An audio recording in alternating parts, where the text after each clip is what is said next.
La plupart des articles en métal utilisés dans la vie quotidienne ont été plaqués.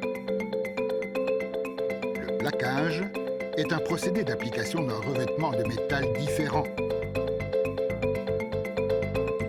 Les plaquages de métaux tels que l'or ou le nickel rendent les produits plus jolis et durables.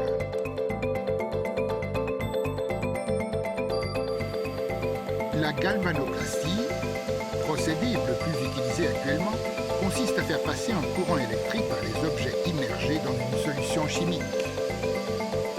Par exemple, les instruments de musique en cuivre sont souvent plaqués d'or.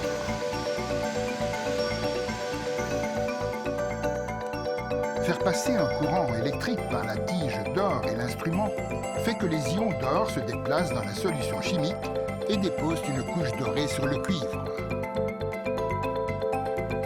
L'or est très résistant à l'oxydation et un plaquage sur toute la surface de l'instrument évitera donc qu'il ne rouille. Le plaquage est si durable que des exemples en subsistent même après un millénaire. Voici le Grand Bouddha de Nara, un site du patrimoine mondial. Sans électricité, les fondeurs de la statue ont, au 8e siècle, protégé le bronze par un plaquage d'or et de mercure. On peut encore voir une partie du plaquage original.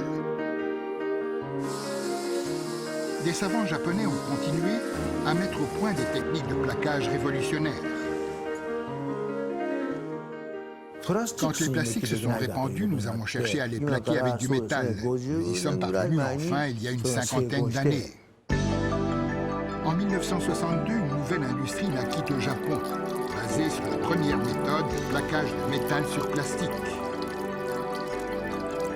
Les chercheurs de l'industrie automobile souhaitaient des alternatives aux métaux plus légères et pourtant aussi solides. Cette technologie de plaquage de métal sur composants en plastique a rendu les voitures plus légères et donc plus économes en carburant. De nos jours, à l'ère des nanotechnologies, le plaquage trouve encore de nouvelles applications. Les cartes de circuits imprimés au cœur des dispositifs, comme les portables, sont couvertes de minuscules composants électroniques. Cette fiole contient environ 10 000 pièces de portable.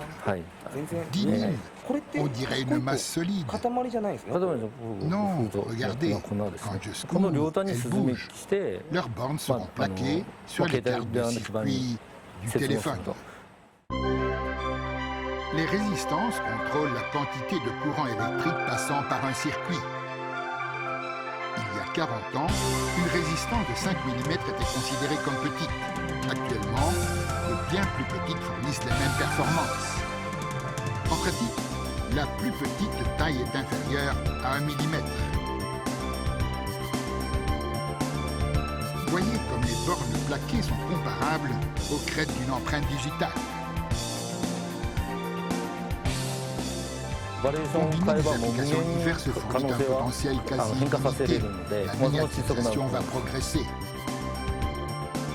Technique ancienne, passée au fil des siècles des statues géantes en bronze à la nanotechnologie, le plaquage est un des piliers de l'industrie japonaise.